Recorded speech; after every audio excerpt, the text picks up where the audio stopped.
El derecho, cuando hablamos de que uno tiene derecho a la vida o al contrario, ¿qué es el derecho? ¿Cuáles son las fuentes del derecho?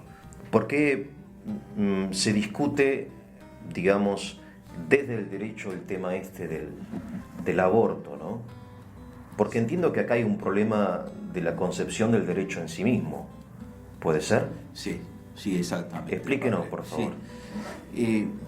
El derecho, como decían los romanos, es la misma cosa justa, es lo suyo, ¿no? Es lo suyo de la definición de justicia, porque definían la justicia como el hábito según el cual uno con constante y perpetua voluntad da a cada uno su derecho, y otros decían es lo suyo. O sea, entonces, el derecho es algo inherente a la cosa en sí. Exactamente. ¿Y esto no es algo que alguien lo tengo porque me lo reconocen? Exactamente, exactamente. Y el derecho a la vida es tan primario que no se puede demostrar.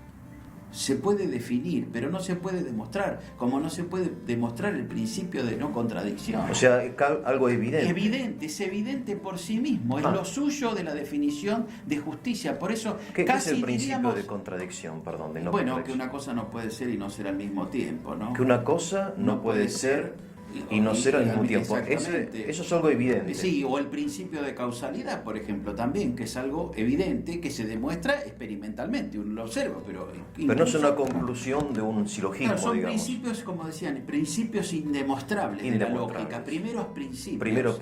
Bueno, y el derecho a la vida, ¿no? El derecho a la vida, hablemos del inocente, después vemos por qué. En realidad, hoy día diríamos de todo, porque el Santo Padre en el Catecismo ha puesto que digamos que es inadmisible desde el punto de vista evangélico la pena de muerte. Pero hablemos del ser humano inocente porque pueden haber situaciones de legítima defensa, etcétera, sí. ¿no? El derecho a la vida del ser humano inocente es evidente por sí. Es evidente por sí, le corresponde, es lo suyo. Por eso siempre se dice que negar ese derecho a la vida es negar todos los otros derechos. ¿No es cierto? Por eso a mí me sorprendió una frase de la Madre Teresa que me parece... Dice, si el aborto, dice ella, no está mal, nada está mal. Claro. Y no la entiendo mucho, porque si esto no está mal, nada está mal. Y bueno, pero porque si puedo matar al prójimo, sí. Si puedo matar al prójimo, bueno, cualquier otra acción puede estar permitida. O sea, es como que le abro la puerta... Es como una especie de primer principio el derecho a la vida. Se identifica como si fuera con el concepto de derecho mismo, ¿no? Sí, es indemostrable. Sí, es indemostrable. Es un primer principio jurídico indemostrable. O sea, pero que van en contra de ese... Pero es evidente por sí. Pero es evidente por sí. Igualmente se puede negar, digamos, uno puede ir en contra de esa evidencia. Bueno, también puede negar la ley de la gravedad y camino en una terraza de un edificio y me caigo. Se cae. Si uno niega esos primeros principios son indemostrables, pero porque son evidentes por sí. El derecho a la vida del ser humano inocente es evidente por sí mismo. No se puede negar. Es evidente, ¿no es cierto? Hay cosas que son evidentes y que no se puede seguir en una cadena de demostraciones. O sea, pero entonces cuando uno dice el derecho es algo inherente a la cosa, en este caso a la persona, al ser humano, ¿no? Bien. O sea, el derecho no es algo que el Estado me concede. No. Bueno, yo a vos te doy derecho a la libre expresión o te doy derecho a la propiedad y si capaz que mañana te lo cae, bueno, te lo quito. Exactamente, usted habló de la fuente. ¿Qué sé yo? Usted habló de la fuente, que es el tema importante. A ver. El derecho a la vida surge, su fuente primaria es el derecho natural. Los derechos humanos, aunque hoy se habla de derechos humanos, en realidad es lo que en la antigüedad se hablaba del derecho natural, ¿no? Por eso algunos hablan de derecho humano natural. La Corte Suprema nuestra, en un fallo del año 90, dijo que el derecho a la vida era el primer derecho humano preexistente a toda legislación.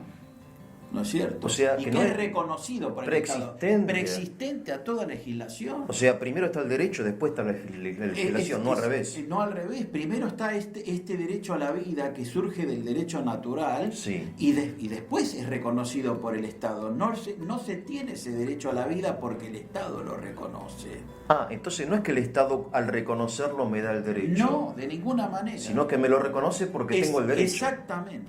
Exactamente, es un derecho preexistente al Estado y a toda legislación. Porque yo entiendo, discúlpeme, yo soy en esto muy ignorante, pero entiendo que hoy se entiende el derecho como que el Estado te da el derecho. Exacto, como una concesión magnánima del príncipe. Exactamente, y no es así. No es así. Se te doy derecho. No es así. La persona humana, o el ser humano en este caso, que obviamente es persona, digamos, la persona por nacer. Sí. Pero para no entrar en esa discusión, hablamos de ser humano, ¿no es cierto? Está bien. Porque eso no se puede discutir, la condición de ser humano, ¿no? Entonces, y que por eso es otro. Entonces, en ese ser humano ya existe un derecho. Exacto. Aunque él ni siquiera lo exija, porque él no es consciente. Exacto.